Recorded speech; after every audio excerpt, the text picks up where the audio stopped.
Hello everyone, welcome to my YouTube channel SSC journey with Ayushi. आज हमारा target का 23 days है, तो हमें देखना है हमें अपने 23 डेज़ में क्या क्या टारगेट कंप्लीट करना है। फर्स्टली जिन बच्चों ने मॉक दिया है उन्हें अपने स्कोर पता चल गया होगा कि वे अभी कहाँ पर स्टे कर रहे हैं, ठीक है। तो अगर आप लोगों को लगता है कि मेरे अभी मार्क्स 25, 30 या फिर 40 या फिर 50 तक है, तो आप लोगों को काफ़ी अच्छे से मेहनत करनी पड़ेगी। पहले अपना सिलेबस कंप्लीट कीजिएगा, उसके बाद मॉक पे ज़्यादा प्रैक्टिस कीजिएगा, ठीक है, जिससे कि आपका हर टाइप का क्वेश्चन जो है वो आप लोगों को कवर हो जाएगा। देन उसके बाद आप लोगों को फुल मॉक पे जाना है, उससे आप लोगों की स्पीड इंक्रीज़ होगी। जो टाइम मैनेज वाला क्राइटेरिया होता है वहाँ पे आप लोगों का काफ़ी अच्छे से चीज़ें कवर हो जाएगी, ठीक है। तो बात कर लेते हैं, ये 23 अप्रैल के लिए टारगेट है। मैथ्स में आप लोगों को क्या करना है, मैथ्स में आप लोगों का प्रॉफिट एंड लॉस वाला चैप्टर चल रहा है, ठीक है, जिसका आज सेकंड डेज़ है। तो आप लोगों को इसकी थ्योरी कंप्लीट करनी है। थ्योरी आप लोगों ने कोई भी पेड कोर्स लिया हुआ है तो आप लोग वहाँ से कर सकते हो। अगर आप लोगों ने कोई पेड कोर्स नहीं लिया हुआ है तो आप लोग यूट्यूब से भी फ्री में कर सकते हो। यूट्यूब से आप किस से कर सकते हो, गगन प्रताप सर से कर सकते हो, राकेश यादव सर की वीडियो भी है, और आदित्य सर की भी सारी 60/60 क्लासेस जो है वहाँ से आप लोग कवर कर लेना, ठीक है। तो इनकी यहाँ से मिल जाएगी आपको आदित्य सर की, और काफ़ी अच्छी वीडियो है, बेसिक से कराया हुआ है, वो सारी चीज़ें कवर हो जाएगी। सेकंड चीज़, आप लोगों का परसेंटेज वाले चैप्टर्स के PYQ क्वेश्चन चल रहे थे, तो आप लोगों को इसके PYQ क्वेश्चन प्रैक्टिस करने हैं। तो आप लोगों को 30 से 40 क्वेश्चन PYQ सोल्व कर लेना, जितने भी बचे हुए। वैसे मोस्टली मैंने 300 तक आप लोगों के PYQ क्वेश्चन करा दिए, बाकी अगर आपके और भी बचे हुए तो 30 से 40 क्वेश्चन आप PYQ के प्रैक्टिस कर लेना, ठीक है, जिससे कि आपका चैप्टर जो है वो रिवाइज में रहेगा। सेकंड चीज़ आती है रीजनिंग। रीजनिंग में हमारा डायरेक्शन वाला चैप्टर चल रहा था, जिसका आज हमारा 4th डे भी हमारे कंप्लीट हो गए थे, ठीक है। तो अब इसकी हमें बुक से प्रैक्टिस करनी है। तो जब हम बुक से प्रैक्टिस करेंगे तो डेली 70 या 50+ क्वेश्चन करेंगे, ठीक है, और ये हमें PYQ बुक से करना है, ठीक है। तो आप लोगों के पास जो भी बुक है, जैसे आपके पास पीनागल की बुक है या फिर किरण की बुक है या फिर कोई भी SSC का प्रैक्टिस सेट है, तो आप लोगों को उसके 50 क्वेश्चन लगाने हैं। अभी टाइमर के साथ नहीं लगाने, बाद में टाइमर के साथ यूज़ करना, क्योंकि अभी हम फर्स्ट टाइम में करेंगे तो बहुत सारे क्वेश्चन ऐसे होंगे जो आपसे बन नहीं पाएंगे, टाइम भी ख़त्म हो जाएगा, ठीक है। तो 1 घंटा टाइमर लगा के करना है आप लोगों को। बस 1 घंटे का टारगेट रखना कि 1 घंटे में मुझसे 50 क्वेश्चन अटैम्प्ट होते हैं या फिर 40 क्वेश्चन अटैम्प्ट होते हैं, तो मुझे सिर्फ इतने क्वेश्चन ही अटैम्प्ट करने हैं, ठीक है। सेकंड चीज़, जो आपसे फर्स्ट टाइम में क्वेश्चन नहीं हो रहा है उस पर टिक करते हुए चलना है।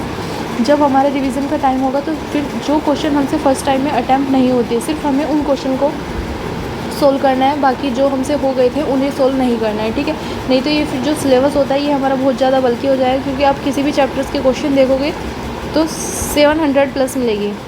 अगर एनालॉजी और या फिर ब्लड रिलेशन वगैरह के देखोगे तो वहाँ पे 700+ मिलेगी। सेकंड हम बात कर लेते हैं, और अगर आप किसी जैसे छोटे चैप्टर हो गए कैलेंडर वगैरह के, तो वहाँ पे आपको 30 से 40 तक भी मिल जाते हैं छोटे चैप्टर में, नहीं तो 200+ तो आप लोगों को मिलेगी ही, ठीक है।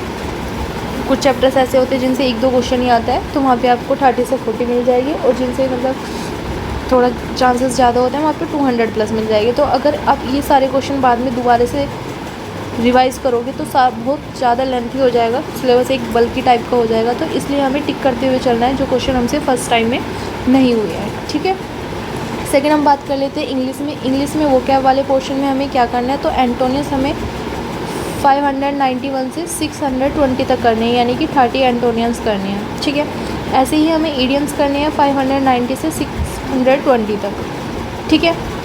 और आपको सिर्फ फर्स्ट टाइम में रीडिंग करनी है। जब हम सेकंड टाइम करेंगे तो बस आपको ये होना चाहिए कि अगर 4 ऑप्शन आ गए तो मुझे पता होना चाहिए कि इसका आंसर क्या है, ठीक है, आप एलिमिनेट कर सको। ऐसा नहीं कि बिल्कुल हमें बुक रट के फेंक देनी है, हमें हर चीज़ का मीन्स निकाल के पढ़ना है, ऐसा नहीं करना है। क्योंकि वोकैब जब आप स्टार्टिंग में करोगे तो थोड़ी बहुत प्रॉब्लम सबको आती है, लर्न नहीं होती है, थोड़े वर्ड डिफ़िकल्ट होते हैं जिन्हें हमें बोलने में भी प्रॉब्लम होती है। तो वो सारी चीज़ें सभी को फेस करनी होती है, आपको सिंगल आपको ही फेस नहीं करनी है, बाकी बहुत सारे बच्चे हैं जो सभी फेस करते हैं, ठीक है। तो ये जब हमारा डे वाइज सर्कल चलता रहता है तो ये हमारी काफ़ी इम्प्रूव हो जाती है, ठीक है। तो ये धीरे धीरे इम्प्रूव हो जाएगी। बाकी अगर आपको वोकैब में ज़्यादा प्रॉब्लम आ रही है तो एक रूट वर्ड की बुक आती है नियोन की, ठीक है, आप उसको परचेज़ कर सकते हो। और एक अवतार करके बुक आई है, ठीक है, वो ईडियम्स फ्रेज़ की बुक है, आप उसको भी परचेज़ कर सकते हो अगर आपको ईडियम फ्रेज़ करने में ज़्यादा प्रॉब्लम आ रही है, ठीक है। थ्योरी में क्या करना है, थ्योरी में देखो आपको प्रोनाउन वाला चैप्टर चल रहा है जिसका आज सेकंड डेज है, तो आपको अपनी थ्योरी अच्छे से कंप्लीट करनी है। थ्योरी कंप्लीट करने के बाद वॉल्यूम फर्स्ट वाली जो बुक है उसकी एक्सरसाइज के क्वेश्चन प्रैक्टिस करने हैं। मैंने आप लोगों से पूछा था कि आपका प्रोनाउन वाला चैप्टर कंप्लीट हो गया या नहीं हुआ, तो किसी का कोई रिप्लाई नहीं आया, तो इसलिए मैंने स्टार्टिंग से कराया। बाकी आज मैं एक बार चेक कर लूँगी क्योंकि मुझे कल टाइम नहीं मिला था, थोड़ा कोल्ड वगैरह हो गया था तो उस वजह से टाइम नहीं मिल पाया। तो अगर आपका प्रोनाउन वाला चैप्टर कंप्लीट हो गया है तो आपका रिवीजन हो जाएगा, ठीक है। तो ये सारी चीज़ें आपको अच्छे से करनी है। रीडिंग में देख लेते हैं। रीडिंग आपको कोई भी एक पेज रीड करना है, कोई भी नोवेल से रीड करना है, कोई भी न्यूज़पेपर को कोई भी एक आर्टिकल उठा के रीड कर लेना, ठीक है। या फिर आप इंग्लिश माध्यम टेलीग्राम चैनल से रीड करते हो तो यहाँ पे आपको काफ़ी चीज़ें मिल जाती है, PQRS मिल जाते हैं, क्लोज टेस्ट मिल जाता है और आप लोगों को वोकैब मिल जाती है। तो सारी चीज़ें आप लोगों की वहीं से कवर हो जाती है। अगर आप इंग्लिश माध्यम टेलीग्राम चैनल से करते हो और आपको 1 आवर्स भी लग रहा है तो दैन इनफ है, क्योंकि इसमें यहाँ पे आपको काफ़ी सारी चीज़ें कवर हो जाएगी और इसमें जो भी वोकैब्स होती है वो आपको नोट करने की नीड नहीं है, सब कुछ PDF में होता है। अगर आपको लगता है कि ये बार बार आ रही है तो आप उसको रिवाइज़ कर सकते हो, ठीक है। नोट्स किसी की चीज़ के नहीं बनाने हैं, ना जो आप वोकैब्स पढ़ोगे उसके नोट्स नहीं बनाने हैं और ना ही फिर आपको आर्टिकल्स वगैरह जो रीड कर रहे हो उसके नोट्स बनाने, ठीक है। सो नॉर्मल सी बस आपको रीडिंग करनी है। सेकंड चीज़ आती है हमारी GS और GK। तो GS में हमारी हिस्ट्री वाला चैप्टर चल रहा था जिसका 6 डेज़ है एंशिएंट हिस्ट्री में। तो इसमें आपको क्या करना है, इसमें आपके बुद्धिज़्म वगैरह हो गए थे, जैन धर्म वगैरह जो है वो आप लोगों को कवर करनी है, ठीक है। क्योंकि मैंने इसमें टॉपिक्स सारे करा दिए थे और आपको नोट भी करा दिए थे कि आपको ये टॉपिक्स करने हैं। तो बुद्धिज़्म, जैन धर्म, ये जो टॉपिक्स है आप लोगों को ये कवर करने हैं और साथ के साथ इसके चैप्टर वाइज PYQ क्वेश्चन भी सोल्व करने हैं, ठीक है। और ये PYQ बुक आप लोग किरण की यूज़ कर सकते हो, पिनाकल की भी यूज़ कर सकते हो। आपके पास अभी जो भी बुक अवेलेबल है आप उसको यूज़ कर सकते हो। अगर आप बिगनर्स हैं, आपके पास कोई बुक नहीं है तो आप बुक परचेज़ कर लीजिएगा, ठीक है। सेकंड चीज़ बात कर लेते हैं स्टैटिक GS की। स्टैटिक GS में डांस एंड डांसर वाला टॉपिक्स चल रहा था जिसका आप लोगों का सेकंड डेज है। तो मैंने आप लोगों को 2 PDF बताई थी, एक इंग्लिश वालों के लिए और एक हिंदी वालों के लिए। इंग्लिश वालों के लिए इंडोलॉगस है और हिंदी वालों के लिए रवि GS है, ठीक है। तो इस PDF से आप लोगों को रीड करना है। बाकी अगर आप वीडियो से पढ़ना चाहते हो तो SSC परमार सर की वीडियो वहाँ से कर सकते हो, या फिर आप लोग RWA पे नवीन सर ने कराई हुई है CGL CHSL के लिए ही, ठीक है। तो आप वहाँ से कर सकते हो, वो वीडियो भी काफ़ी हेल्पफुल है और काफ़ी अच्छी है, ठीक है। एक बार हम बात कर लेते हैं अपने टाइम टेबल पे। टाइम टेबल में हमें इंग्लिश 2 घंटे पढ़नी है, मैथ्स 3 घंटे पढ़ना है, रीजनिंग 1 घंटे पढ़नी है, GS और GK 3 घंटे पढ़नी है। बाकी आप इसे अपने टाइम के अकॉर्डिंग सेट कर सकते हो कि मुझे किस टाइम क्या सब्जेक्ट पढ़ना अच्छा लगता है। अगर आपको कोई भी सब्जेक्ट वीक है तो आप उसको एक्स्ट्रा टाइम दे सकते हो, ठीक है। ये मेरा टेलीग्राम चैनल है SSC जर्नी विद आयुषी।